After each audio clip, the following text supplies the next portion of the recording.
Welcome, everybody, to The Journey Conversations with publisher Kris Millegan. I am your co host, Adam, otherwise known as A.W. Finnegan. Today, we will be talking to Peter Grant, Dan Luzadder, and Linda Miner.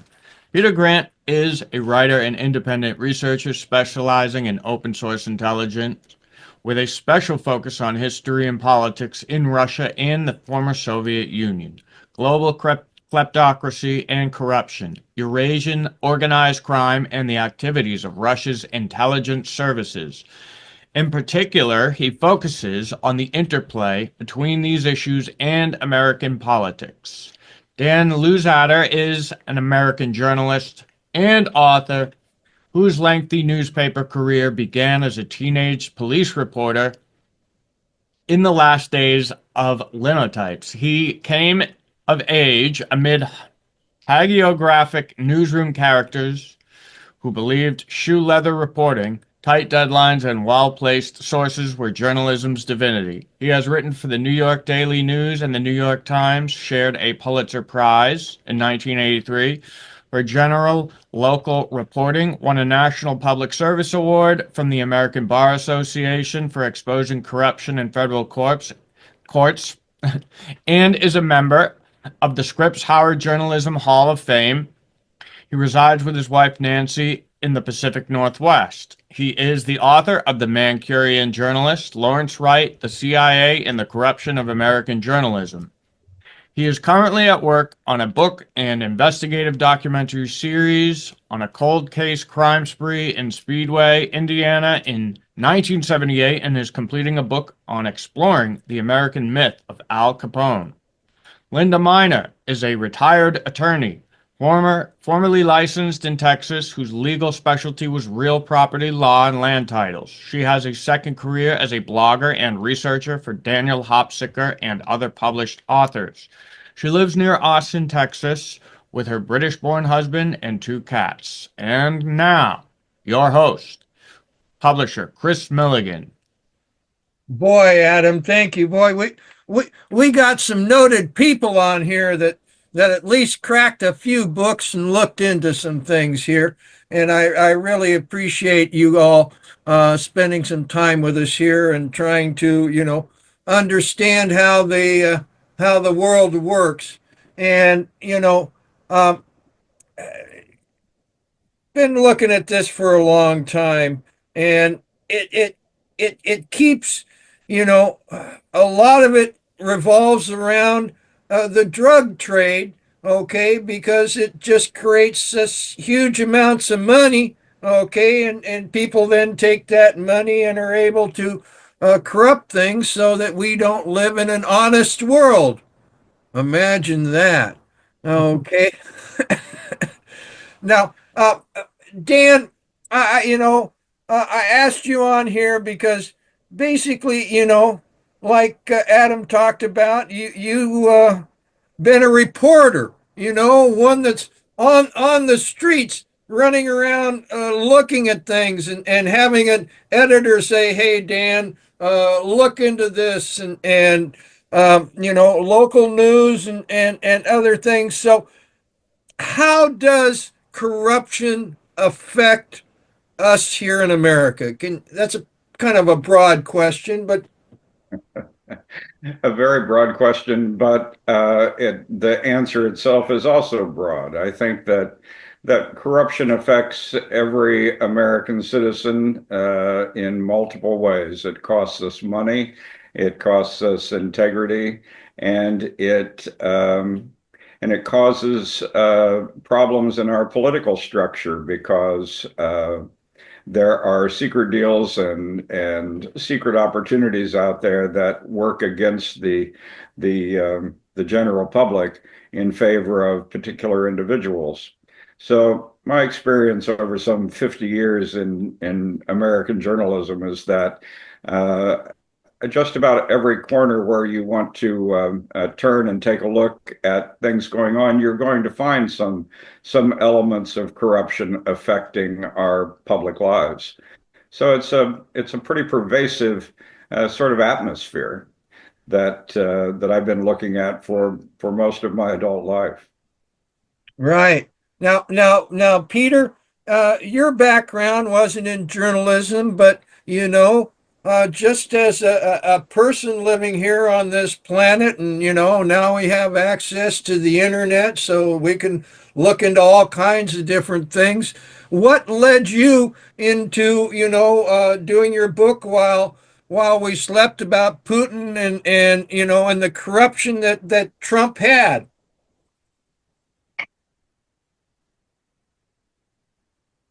Peter, you went away for a little bit. Did you hear that? The question? Maybe not. Okay. Seems he's kind of frozen. Right, right. Well, Linda. Oh, Linda. Yes, I'm Yeah. here. So again, as being you're a lawyer, and didn't somebody ask you to look into something, and you started to see corruption in a local level? Yeah, I think it was probably the year the movie JFK came out, and I was, I had been a skeptic for years about the Warren Commission and everything, but I'd never really delved into it. But I was working in Harris County for the county attorney's office, and we had a special unit that just did land titles because Harris County was the biggest landowner in Houston at the time. With their easements and their drainage problems and all, they had to acquire different aspects of real property, and that all the titles had to be checked. So at the time, a man named Robert Corson was active in Houston, and it was suspected that he may have been funneling money somehow to the county judge. And so I worked for the only Democratic official in Harris County, who was County Attorney Mike Driscoll. And he called me in one day and wanted to know if I could do some searches in the district clerk's office where the county real property records were stored, and see if I could find any corruption that would, through public information, that would have involved the county judge maybe taking kickbacks or something to develop land in Harris County. And so I took his request very seriously, and I got obsessed with it. In fact, I later published some of my stuff on a blog, some of the research I had done, and have recently been contacted to work with some people that were connected to another fraudster named John Dick, who seemingly had some type of investment bank on the Isle of Jersey. And it's, you see that in the headlines today, and it may even be revealed more as time passes, as we work on this new research. But that was how I got started. But now Harris County has is 8F in Harris County? Is what? The Suite 8F. Oh, Sweet 8F. Yeah, that was way back. That was with Lyndon Johnson, even before Lyndon Johnson. It was a group of businessmen. And one thing I've found doing research, it's always businessmen that are behind the corruption.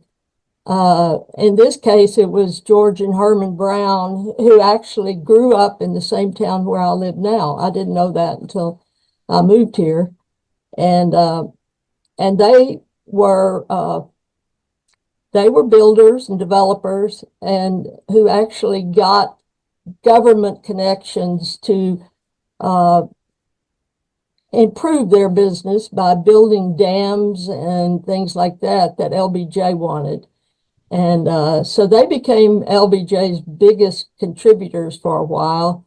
And they built Brown and Root, which had government contracts to dredge the ship channel and all sorts of things like that. So the bigger the government contracts are, the more the people are inclined to get involved in corruption, because these public officials don't make a lot of money through their salaries, so they're always looking for some way to pay their kids' college tuition and just everyday things like that.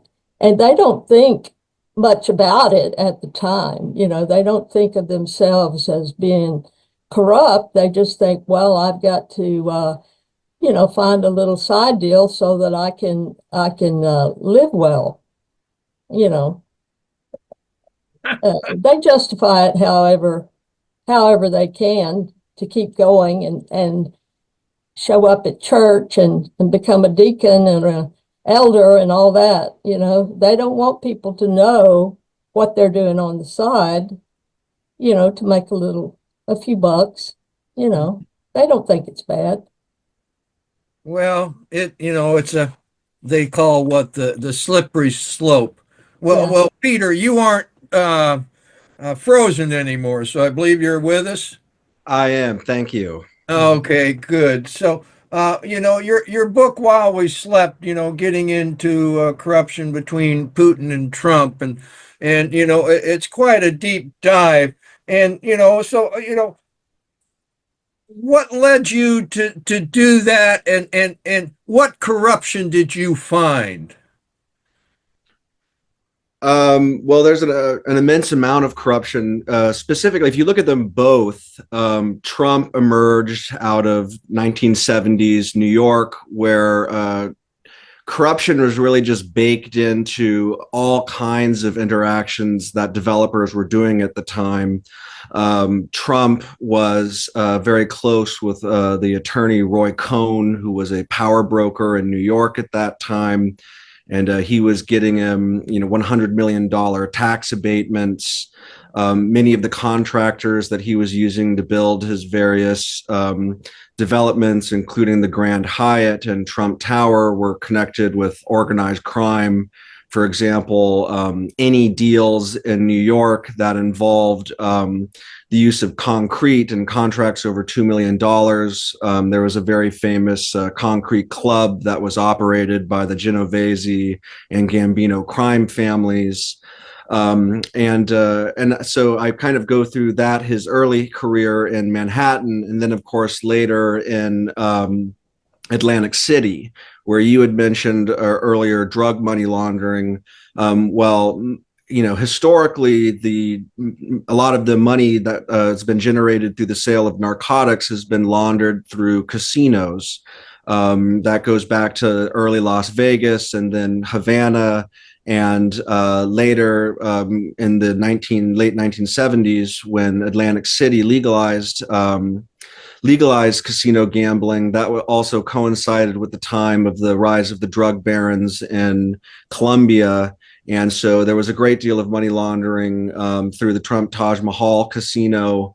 Some of that was related to drug money laundering. And then if you go back into Putin's background, he, after working at the KGB for years, both in the Soviet Union and East Germany, then he later became the deputy mayor of St. Petersburg. And one of the first things that they did in the early 90s in St. Petersburg was legalize casino gambling. And Vladimir Putin's role as the deputy mayor was to award various licenses, primarily to individuals linked to organized crime, which at that time in Russia, many of them were also former members of the KGB who kind of merged with the local organized crime syndicate in St. Petersburg. That was an organization called the Tambovskaya Bratva, and they were essentially organizing casinos there that theoretically, were they to make a profit, were supposed to be reinvested into various civic organizations and endeavors in St. Petersburg. And perhaps unsurprisingly, they all claimed that none of them made any money. And so they basically were just pocketing money. And so both of those individuals are deeply tied in. Corruption was just part of their bread and butter through their various rises to power. More relevant right now in terms of corruption, you see with the Trump family, for example, they've created several cryptocurrencies, one of which is called World Liberty, and the individual who is the CEO of that is the son of Steve Witkoff. And you may recognize him because he is the top negotiator with both the Gaza situation in the Middle East. And he just recently was on Tucker Carlson because he had met personally with Vladimir Putin. So he's kind of Trump's top negotiator when it comes to issues relating to the Ukraine and to the Middle East. And Steve Witkoff's son is the CEO of the Trump World Liberty cryptocurrency, and he also like Trump, he's also a property developer in Manhattan, and multiple of his various properties have been purchased through various sovereign wealth funds in the Middle East, for example, Qatar or the United Arab Emirates. So you'll have a situation in which the UAE Sovereign Wealth Fund will put several $100 million into one of his buildings, and then he's also supposed to be negotiating on behalf of the United States. There's a clear conflict of interest. It's just classic corruption. You have another example where the Trump organization has now signed a $500 million hotel contract to develop a Trump International Hotel on a former Yugoslav military installation in Belgrade. And there's been large-scale anti-corruption protests in Serbia in the last several weeks, and yet we have a situation in which the president of the United States, his son, is engaged in business negotiations with the Serbian government. At the same time, we're supposed to be, the Trump administration is supposed to be the arbiter of our international relationship with that company. The same thing is true with Albania. Basically, the Albanian government has given the Kushner Group, which his company Affinity Partners received $2 billion from the Saudi Foreign Sovereign Investment Fund. And now they're developing luxury condominiums and hotels on a former Soviet military base on a beautiful island in the Mediterranean that was formerly home to Soviet submarines. And so all of this is done out in the open, whereas it used to be somewhat hidden. And so, yeah, it's an enormous problem. And the list goes on and on and on. Just one last example, you also, going back to your point of drug money laundering. Well, at the same time, the Trump administration is having theatrics like sending so-called Venezuelan gang members to private prisons in El Salvador. They've also gutted the Corporate Accountability, Corporate Transparency Act that was passed just recently, that was supposed to basically suggest that, or demand that that anonymous LLCs that are buying property around the country. I happen to live in New York City, where 40% of the 40% of the buildings are owned by anonymous LLCs. They've decided that they're no longer going to pursue that law, just in the same way that they're no longer going to continue to prosecute cases under the Foreign Corrupt Practices Act, which was designed to make sure that American businesses are not engaged in bribery overseas. So you have both outright corruption involving the president's family alongside his ability to make sure that the regulatory state does not pursue duly passed laws. So, yeah, we have corruption from the absolute highest levels, and it does have a major impact on regular people's lives, whether it's, increasing your rent here in New York because so many buildings are unoccupied or owned by corporate LLCs. Or making it a more corrupt business atmosphere around the world. So it's a very serious issue and something we all need to keep our eyes on. Amen. And as you said, you could have kept giving us the examples ad infinitum. Just the corruption is just amazing. Now, Dan, I mean, you work for major newspapers and stuff, and the great fourth estate part of our grand experiment here. What can people do when I mean the level of corruption is just it's overwhelming. Okay, I mean what can normal people do? Is there anything we can do? Well, it's interesting to me what Peter said about things that used to be hidden are now out in the open. And that's to me something of a new development. I spent a lot of time digging into public records, looking for evidence of relationships between people. And and now I think I join the public in some ways in being surprised at the openness of certain things that are going on now within the administration, like dismantling the regulatory network that's necessary to at least do something about protecting the public interest. One of the things that we're seeing now in public are mass demonstrations in the U.S. over our political situation, and I think a lot of people are fearful and upset about the kinds of things that are going on. The hidden part of corruption that has gone before us for a long, long time, I think has been something of a little different situation. There have been cozy relationships between individuals. There's always been a mechanism for looking for opportunities to make money, to succeed, to get favorable treatment, insider treatment. Those things seem to be endemic. How we, I think, unravel those things is by strong regulatory systems and supported by democratically made decisions about how we operate in the public forum. Part of the problems that I see are that when there is no political will to set certain standards or to obey the law or to respect the rule of law, I think our situation becomes more perilous than ever.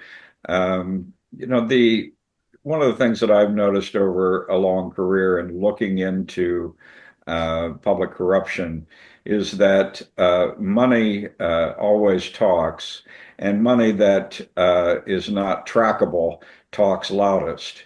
Some of the research I've been doing into cold case crimes back in Indiana back in the 1970s ironically links itself to political situations that involve drug trafficking and the protection of drug trafficking. And interestingly enough, I started studying networks of marijuana and cocaine traffickers in the Midwest and discovered that money laundering operations connected these smugglers to the Central Intelligence Agency here in the US. Through front companies, through other organizations, they were able to bleed huge amounts of money out of the drug trafficking operation and funnel them into intelligence operations and funnel them into political campaigns and subvert the democratic process along the way. So the kinds of things that Peter is describing involving Trump and Putin, the Russians and people involved in organized crime in the US, I think are high profile examples of things that also existed behind the scenes in America for a long time. But as we've noted, those things were more circumspect than they are now. Right. Yeah, I mean, corruption doesn't go away if nothing is done about it, you know. And, Linda, worked with Daniel on Gangster Planet, okay, where, the tagline is where being connected means never having to say you're sorry. And, Daniel, he was, looking in the drug trade and everything, you lift up a couple of rugs and look a little deeper because, once the drugs come in and they sell them and they've got all this money, then they've got to, figure out a way to launder it and move it around and then, and corrupt even deeper. Okay. And then the other thing about the drug trade, it uh, it moves around, okay, because people die, people get busted, different things, but and there seems to be uh, well, just like we had a mafia, okay, the mafia was we had Sicilian mafia, we had Corsican mafias, built on quote unquote tribal loyalties or whatnot. You trust your brother and your family, you trust your cousin, blah blah blah blah blah. So we've had these organizations, and then they have generally worked together with intelligence agencies, and not just intelligence agencies in the United States, but intelligence agencies in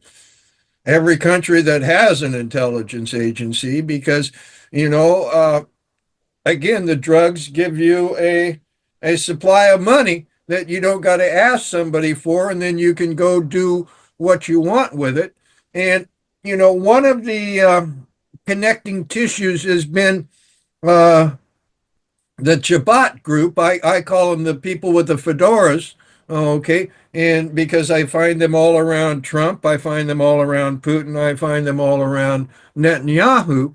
Okay. And they're using, their power that they've gained through corruption, okay, to play major geopolitical games, okay, that affect everything. Now, Linda, you and I mean Daniel would just be amazed. He would be traveling down, his clues, and somebody would send him an email which would show him a much wider picture. But the corruption that Daniel and you talk about in Gangster Planet is wide and deep, is it not, Linda? Yes, it's everywhere you look. But Daniel found corruption that a lot of people discounted uh, because they just, well, like last week, my sister was visiting and we talked, and I was trying to explain to her, the how you really can't uh, believe a lot of the propaganda you hear on TV. The political campaigns all seem to be hiding something. And what Daniel would do, I mean, Daniel was, he believed a lot in fighting corruption through laws and through government officials. Um, Even though he kept finding that some of those officials were uh, taking the part of the people they were supposed to be protecting us from. The CIA, I think, in this country didn't exist until 1947 as it is today, but it was brought into play because presidents who are in the executive department felt like they needed something to assure them that they were doing the right thing. And so intelligence agents were created mainly through British intelligence, who trained our operatives back during World War II and after. And the British and the French were colonial empires, basically. And they created colonies in other parts of the world to do what Trump is trying to do now, which is take charge of their strategic minerals, their resources, the things that these countries had that maybe the Commonwealth, as they called themselves, wanted and needed. And so they would make deals with the most corruptible parts of those colonies to supply them with what they wanted. And the CIA got involved in this during World War or after World War II through the OSS that was helping China defend itself against Japan. And at the time, the whole mainland of China was under the influence of people that we had already, that the United States had already corrupted through our empire in Indonesia and in Cuba. And that you're the expert on that because it involved the Taft administration, which was basically skull and bones. And so through our leaders' influence in that part of the world, we discovered that there was a drug called opium that would bring lots of money back into our government coffers. And the secret was in trying to figure out how to get that money into the United States without causing suspicion, you know. And so our country had a long history of laundering drug money in that way through our colonial empire of sorts that we took from the Spanish during the Spanish-American War. And I can't remember what your original question was now, but the more that we try to educate the public on our true history, the more people are starting to see that you know what that means, and it scares them. The fact that what we've been told is not real. We have to dig out our history on our own and try to, you know, convince ourselves that we're still good people, even though all of these things have happened in our name. Well, yeah, you know, you're, well, we still, you know, we understand, we need to understand our past, okay, so that we can go forward. And yes, the colonial empires, okay, both the British and the French had a lot to do with the drug trade. And then, you know, after the Second Opium War, okay, opium became legal, okay, which then it loses that ability to, you know, be sold for 8-10 times more than it's worth. Okay. And so then again, we had the machinations of Taft to make it illegal again, the first place in modern Asia and Philippines. And then he started the Hague and the Shanghai Convention, which gave us those prohibitions. And, you know, a person with a conspiratorial mind might say that they did that on purpose, okay, because again, it gave them this money out in the shadows, okay, which then they bring into, you know, the light kind of per se, which allows them to manipulate. But then, you know, is it just one group of people out there that are doing manipulating, or are there competing groups of people that are doing the manipulating, you know, for again, you know, I've been looking at this a long time, and people would come up to me and say, well, they're just a bunch of greedy people. They're just after money. And I'd have to look and say, well, no, it seems to me it's not about money because they already have money. It's about control. It's about control of us, control of our future, and control of our children. Now, Peter, uh, what can we do? Is there something people that we can do here? I mean, we can write books, we can read books, but what can we do? Well, just to follow up a little bit on what Linda was saying. So I would argue that the single most important enabling feature to global corruption right now, a system, if you will, is the system of Anglo-American financial secrecy. So for example, like a lot of times when people think of offshore money laundering sinks, things like the Cayman Islands and the Bahamas and Nauru out in the Pacific, those are actually former crown colonies, and they were related to the British, historically their colonial network, and now their financial network. And after the war, when Britain was extremely indebted to the United States, and they could no longer support the infrastructure necessary to hold on to their colonial empire, and the peoples of those various lands were also clamoring for their independence.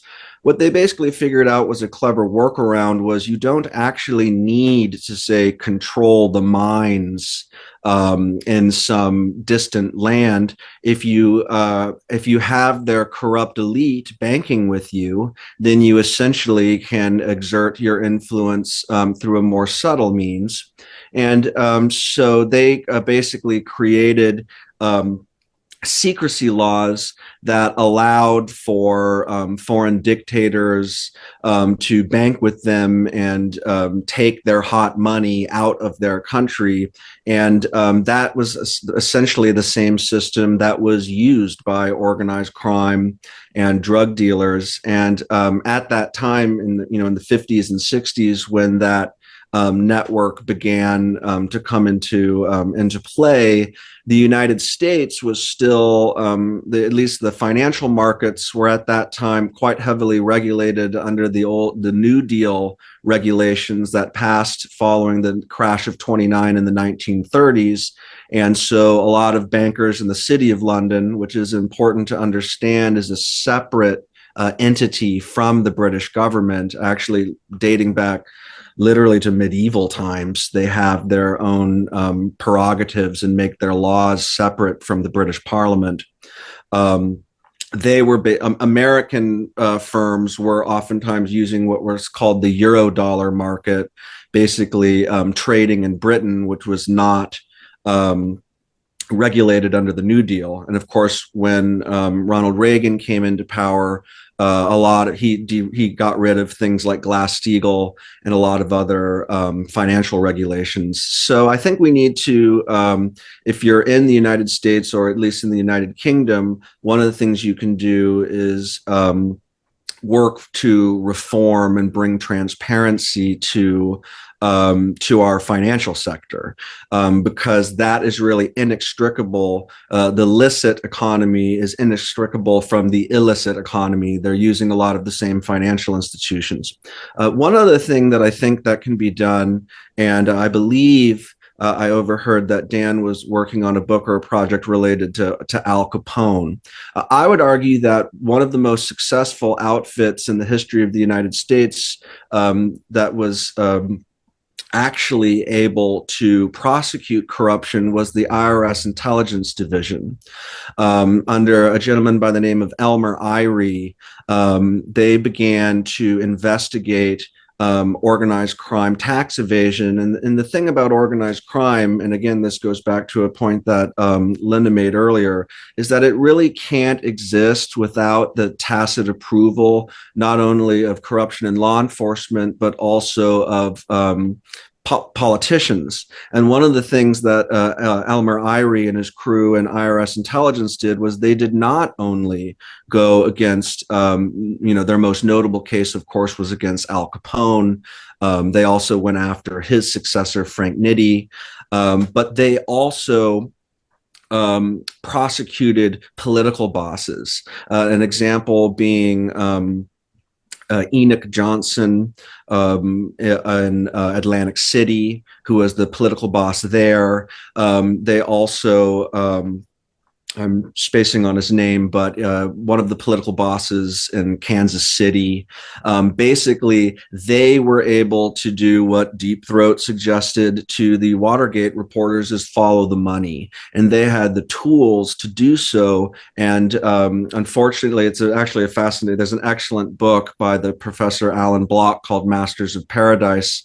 The first investigation that the IRS intelligence division did of the offshore financial secrecy network took place in the Bahamas, and they were investigating organized crime money moving from places like Las Vegas into banks in Miami Beach, which had reciprocal relationships with banks in the Bahamas, and then it ended up in numbered accounts out in Switzerland, which were then being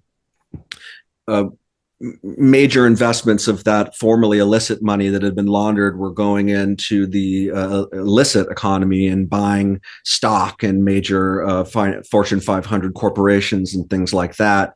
And essentially, they ended up, to wrap this up, basically the IRS intelligence division started looking into various banks, such as Castle Bank, which had been founded by former members of the CIA and mob-linked attorneys in Chicago, and they had, potentially accounts held by the President of the United States, Richard Nixon, and a variety of other major business interests, such as the Pritzker family, and basically they got too high, and then while the country was largely preoccupied by Watergate, Richard Nixon appointed a new head of the IRS, a man named Donald Alexander, and he essentially defenestrated IRS intelligence, said that the IRS has no business looking in the Bahamas, that they really should be looking at tax evaders.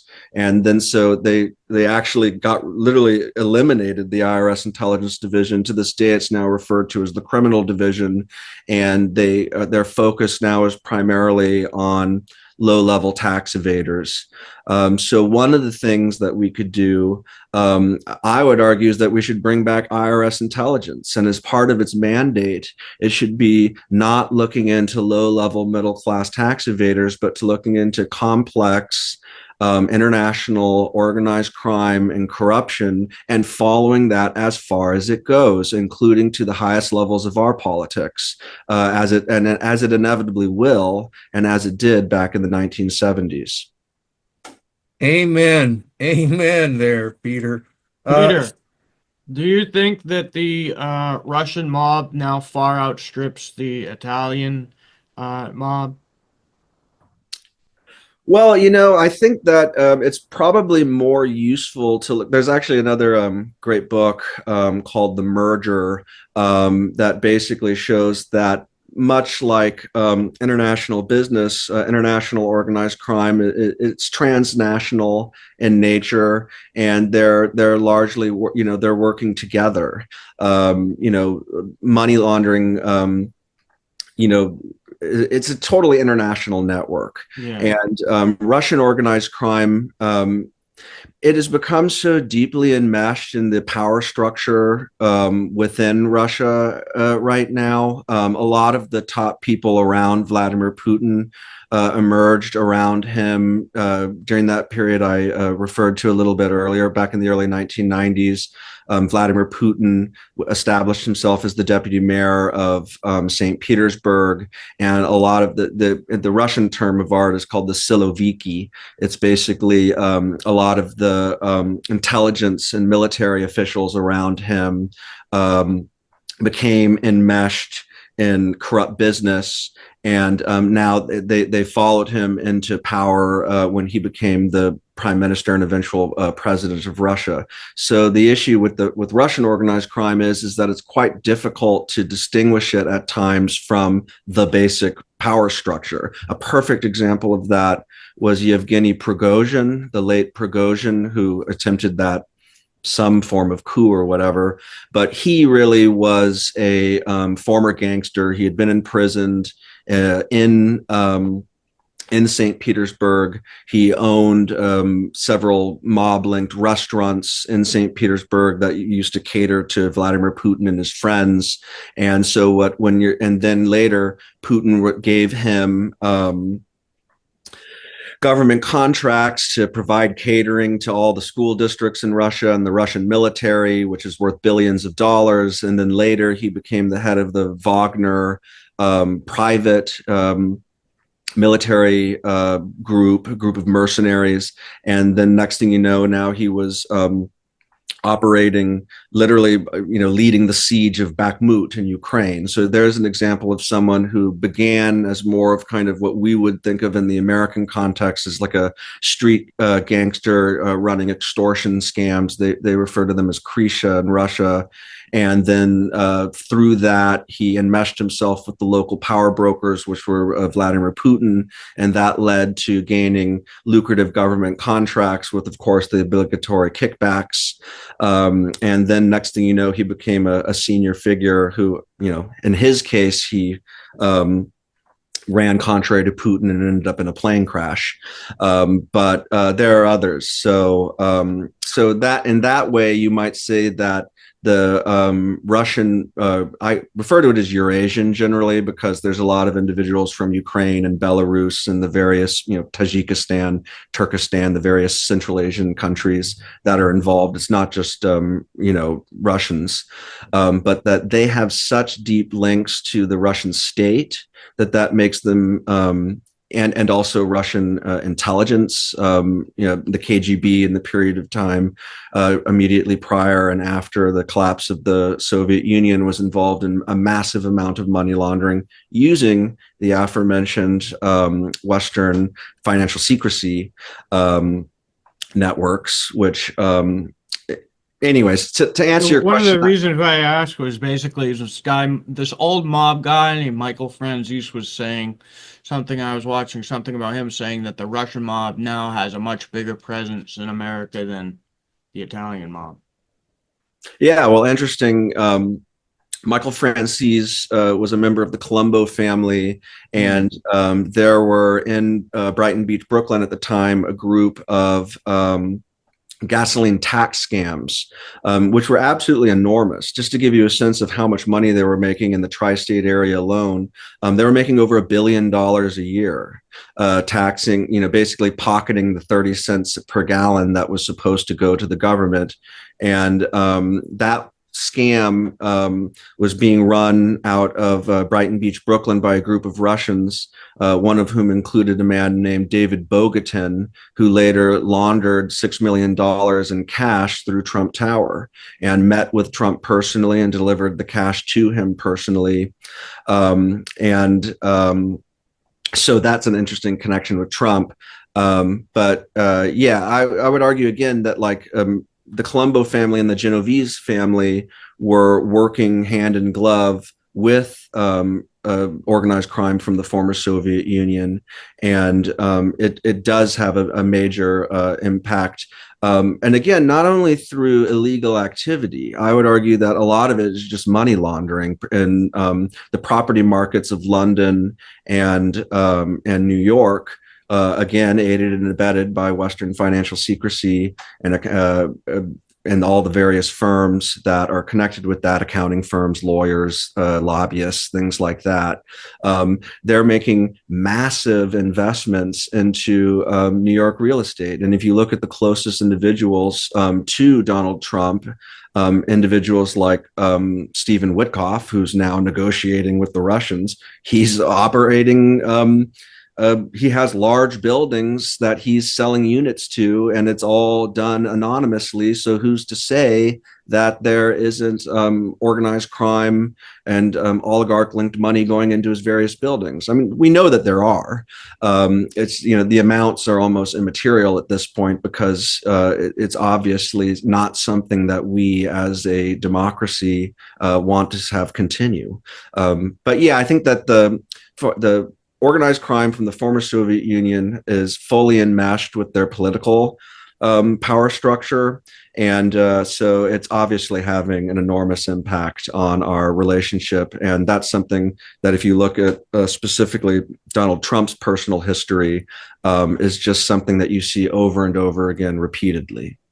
Yes, yes. So Linda, Gangster Planet, what Peter's talking about seems to be endemic, and you guys talk a lot about that in Gangster Planet too. Well, he mentioned Brighton Beach and Coney Island, which are on the north part of Long Island, and Queens. That whole area is fascinating. But the Russians moved in to Brighton Beach, I guess maybe the decade or two before the fall of the Soviet Union. And that was because there was some agreement between the United States and the Soviets that they would allow Jews to immigrate to the United States. And they all settled in that same little area of Long Island. And it's interesting because that fit into some of the history of Florida that I had, been working with. And I discovered that. But Brighton Beach also, it was, where Jeffrey Epstein grew up, not far from there. So there's a lot of what, I noticed Adam had asked about regular or Italian organized crime, but you have to consider that an Italian family that has children that grow up in the United States, they may have Italian names, but they're no longer ethnic Italians as far as needing something to connect them with other members of their family. They've gone to college, they've married, so they just kind of dissipate into the structure of the system, just like Peter was saying the Russian mob is doing. They become our neighbors, our friends, even our spouses. So these things are changed by time. But in more specifically about the Brighton Beach Russian mob, is it showed up in Daniel's research into one of the airplanes he suspected or he was following because it was busted with drugs aboard in Mexico.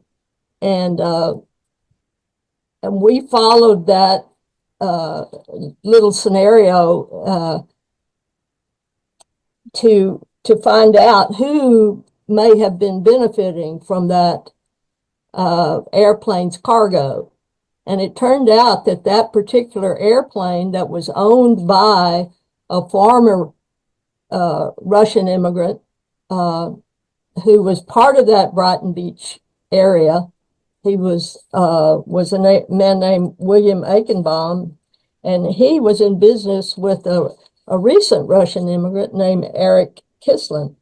And so the Kislin family started doing developments in New York City in the meatpacking district.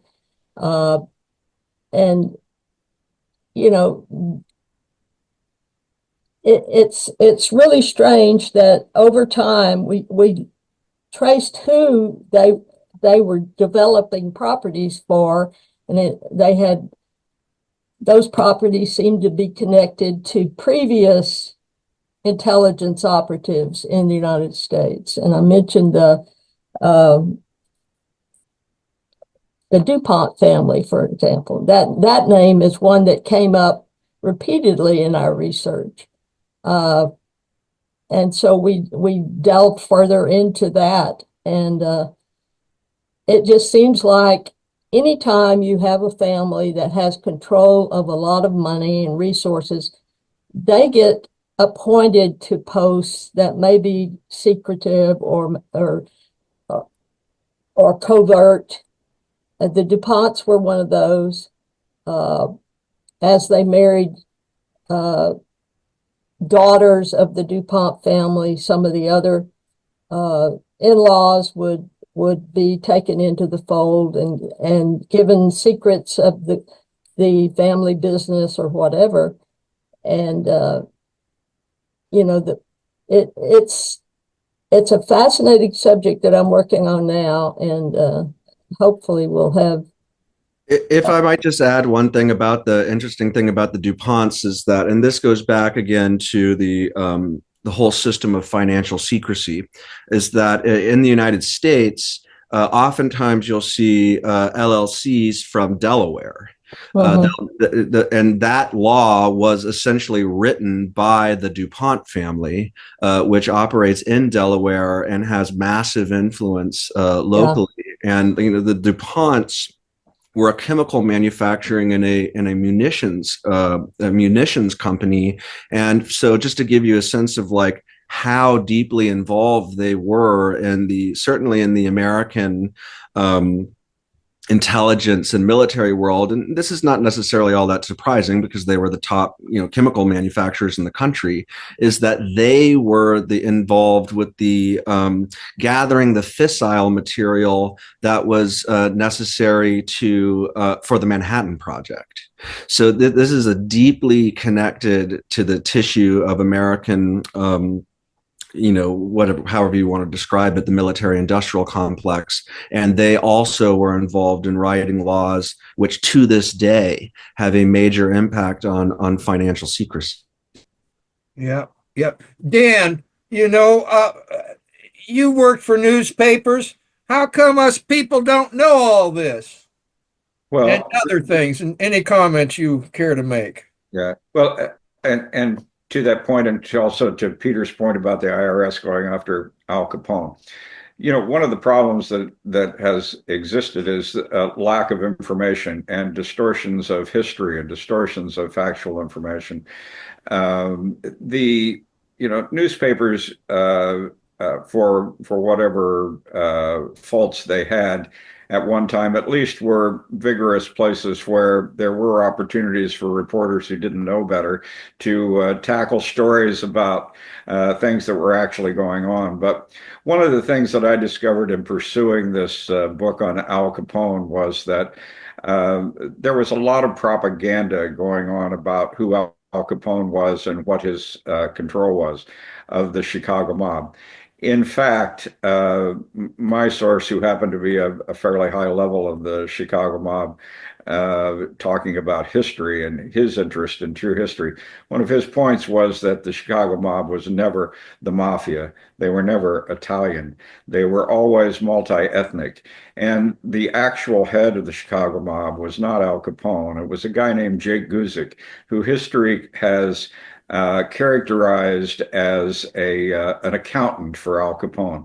But Jake Guzik was the guy that was the mastermind behind the growth of the Chicago organization post-Prohibition into various activities, including money laundering, Las Vegas gambling, other sorts of things like that.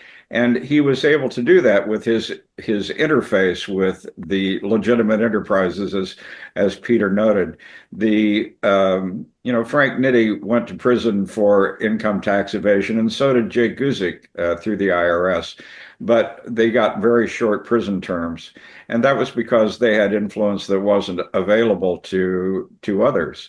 Al Capone was a figurehead within the Chicago mob, as was Sam Giancana later on. There were other people who were controlling and manipulating these things. Interestingly, after Prohibition, Jake Guzik moved the Chicago mob into organized gambling. And one of his partners in that process was a man named Moses Annenberg. You can go back to take a look at Moses Annenberg's history in journalism. They named a journalism school after him in California.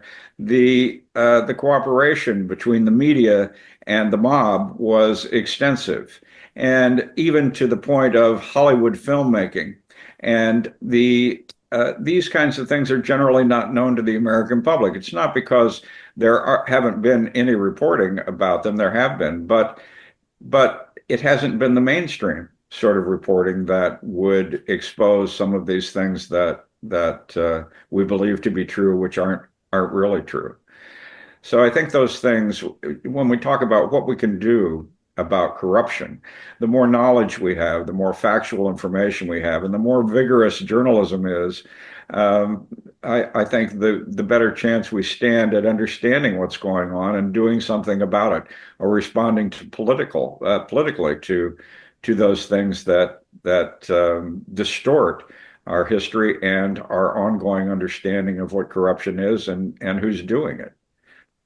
Yes, indeed. I mean, one thing that Gangster Planet they talk about in there is, and it's been my understanding that the mob started to go legit, in the 30s, big time, and there's a lot of big companies that have a lot of mob involvement.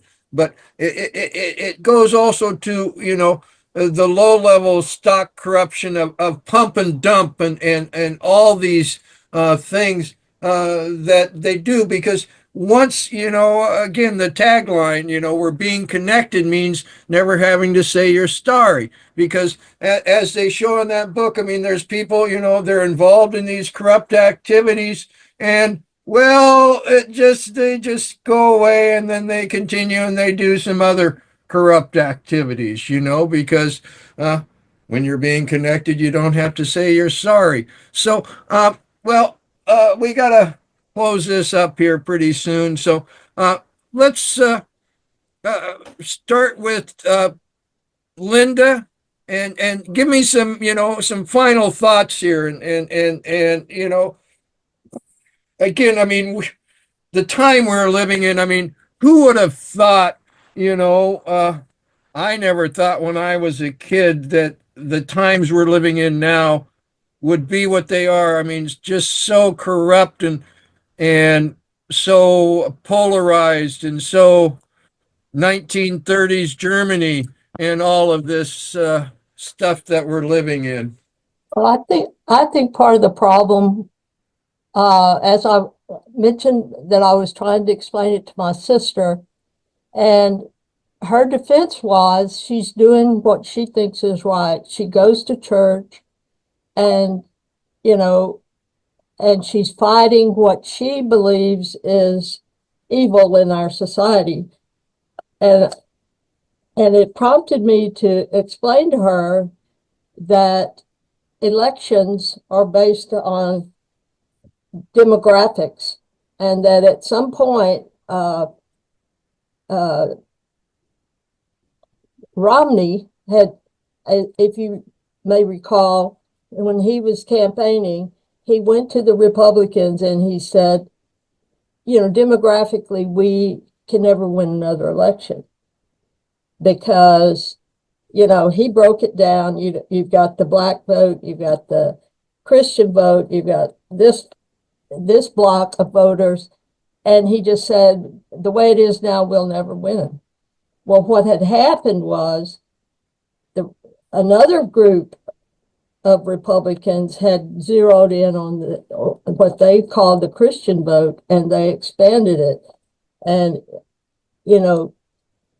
and they not only did they expand it, but they built a whole campaign around demonizing different groups of people. And so Trump was able to take advantage of that. And I think it shocked everybody.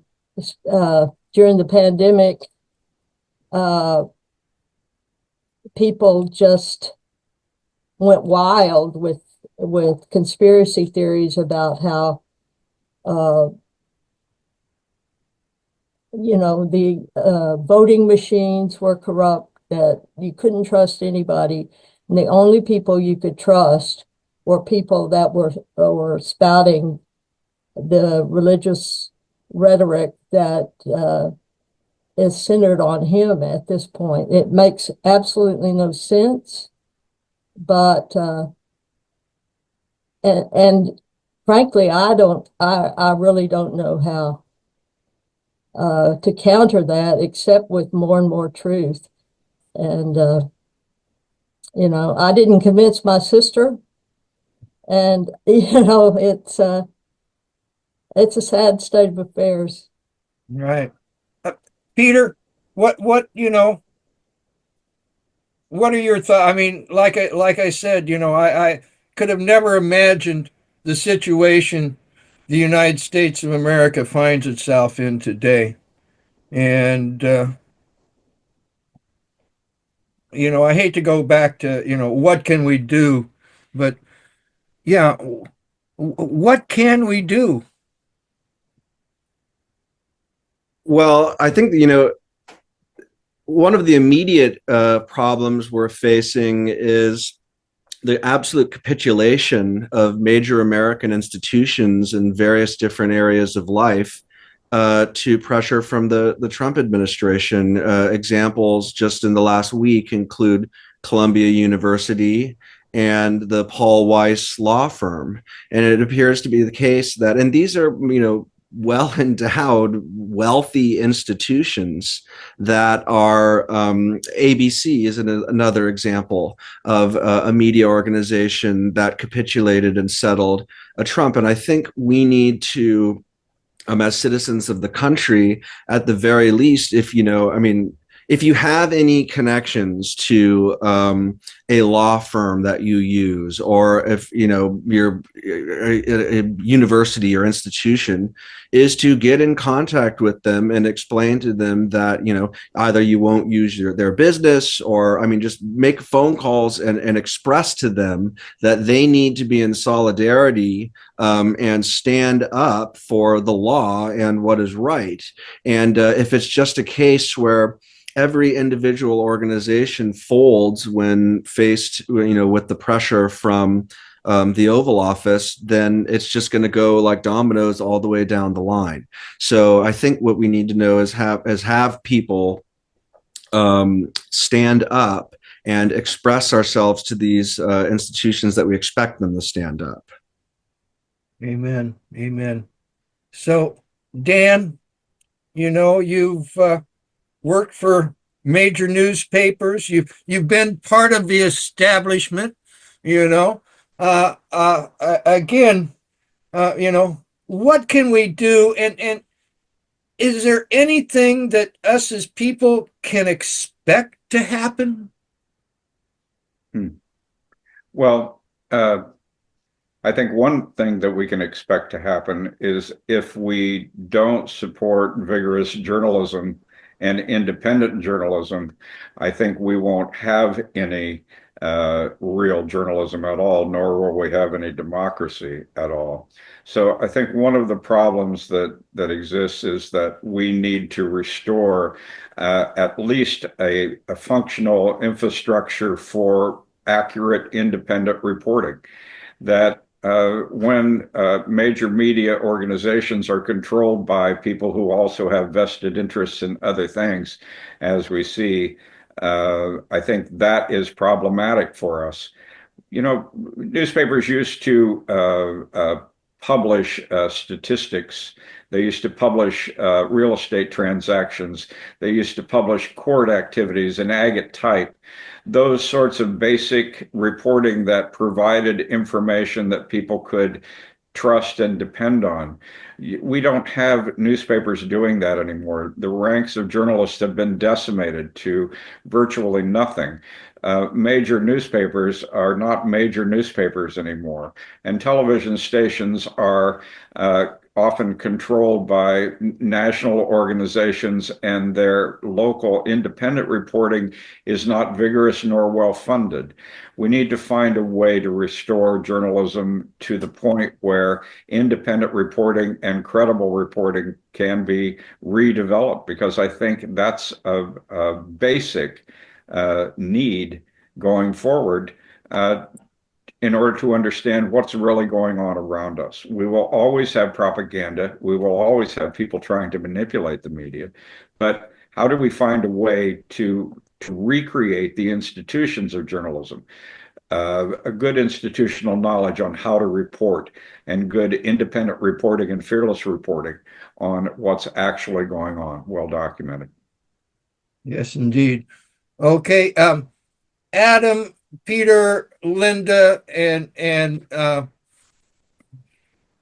goodness gracious, and Daniel, thank you very, very much. Any last words or anything that you want to say before we close here? Well, okay. Onwards to a better future for our children. Thanks, Kris. Thank you.